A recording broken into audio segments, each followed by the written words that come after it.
Hey guys, it's Mitch. How's it going? We're back for another spooky season special as I desperately scrabble through my collection of trade paperbacks looking for any kind of collection that could be described as a horror comic. Not nearly as many as I thought there was, making me wonder about my credentials as a horror fan. Not really. I kind of gave up on horror years ago. Anyway, today we're going to take a look at CALIBAN by Garth Ennis and Facundo Percio. And the only name for me that matters on this is Garth Ennis. He's the reason I bought this thing. I'm at the point now where I'll pretty much buy anything Garth Ennis writes. Got interested in his stuff on Preacher, got hooked on his stuff on Hitman. And just his ability to write dialogue and to come up with some pretty clever twists were always something that, I just enjoy reading and rereading. And usually Garth Ennis sticks to pretty recognizable genres. He likes his crime books, he likes his war books, he likes his westerns. He likes taking the piss out of things like superheroes and religion, and he has, I think, a pretty wide sentimental streak, but largely overriding that is a pretty bleak outlook on humanity. But he also does have a few horror books under his belt, including things like CALIBAN, which is actually a sci-fi horror comic, kind of in the vein of things like Alien, and I do mean the first one, Event Horizon, and Pitch Black. Decent underrated little movie. Well, probably not underrated by Vin Diesel.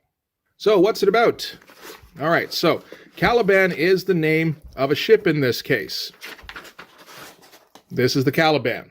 Kind of feels like a mix of designs off of a few famous ships, but also like the ISS, that sort of thing. And the CALIBAN is a mining exploration ship. We get a nice little voiceover here at the beginning as we get introduced to our characters. We've got our main characters here, San and Nomi. Nomi's a systems engineer, and, she's kind of sensitive and like a romantic, that kind of thing, whereas San is more of a proper engineer. Thinks in terms of problem solving and does like the physical work. And at the beginning, Nomi here is just taking personal log notes. We get the impression she does a lot of fanciful writing in her spare time, and she has a lot of spare time because the ship that they're on, as I said, mining exploration ship, as she explains to us, there's a lot of downtime on this kind of ship other than just flat out maintenance. Because as it turns out, there's not a lot to explore in space. I mean, there's all sorts of worlds. She says they visited like 100 worlds, 112, I think it is. And not one had the capacity for life in terms of like breathable atmosphere, that sort of thing. What they are able to find is resources and in large supply.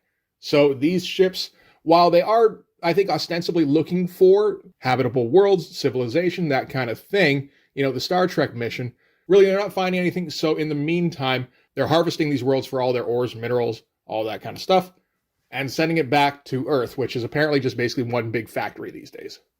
And they get around in, this is their version of warp speed, looks an awful lot like the bleed out of Authority. And in the meantime, while they're traveling between worlds, there's just not an awful lot to do. You're keeping up with the ship, or you're sitting around waiting for something to happen, waiting to land somewhere. And the actual operational crew is pretty small, because it doesn't take that many people to keep up with the ship, like a few dozen. Mining's a different story. They have an entire crew full of miners, but they're not just going to hang out and wait for weeks, months, whatever, while they're in hyperspace waiting to get to the next planet. I mean, it would drive most people nuts. So most of the crew is in cryogenic stasis while they're in transit. So that's the basic setup. It's a pretty good grounding for the series. It feels like one we've kind of heard before. And if that were just the basis of it, they land on a weird planet and find something crazy, that would certainly be a fine way to go. But we've all seen that 100 times before. But what happens in this one is they run into another ship in warp.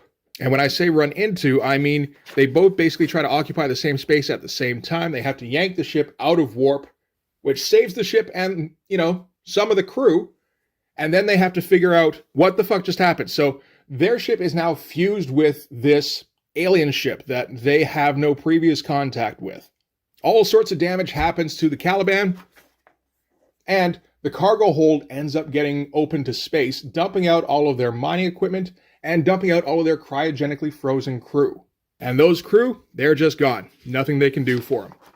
And the next little bit is the crew that's remaining searching around the ship. This is just the skeleton crew, of course, trying to find first what's happened and then what the extent of the damage is. So they have to go looking in through the different tunnels, finding where the previously open tunnels have been now blocked because the alien ship is fused with theirs. At various points, they run across members of their crew that were in the wrong place at the wrong time and fused with the hull of the alien ship. And the first little bit of the book is basically just triage. And that would be a decent enough concept on its own, except what happens is one of the crew, who is a creepy little dude named Carrion, stumbled across a port that does open to his touch and has a dead-ass alien in it, which crumbles as soon as it gets contact with our atmosphere. And it turns out that when it crumbles, it actually releases an organism that infects Carrion and has him hunt down the crew. So it turns into like an alien-style stalker movie. It's got a lot of atmosphere. It's got a lot of weird, creepy, crawly shit in it. It's got some nice moral dilemmas, and it's got some nice twists in it. Like I said, Garth Ennis is good at dialogue, and he's good at coming up with some twists that you wouldn't necessarily think of. So we get our small crew. Some are likable, some are not, but they have to work together to try and survive this.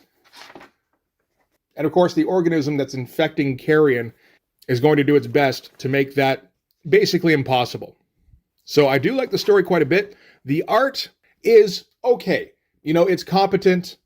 The artist in question does draw everything, and he's got some nice designs for the alien technology and for the human ship as well. There's a fair amount of detail in here, particularly when you got to get to the tech, that kind of thing. I'm just not a fan really of how he draws people. I gotta say, there's that stiffness to it that you see in a lot of guys who aren't quite primetime players, you know.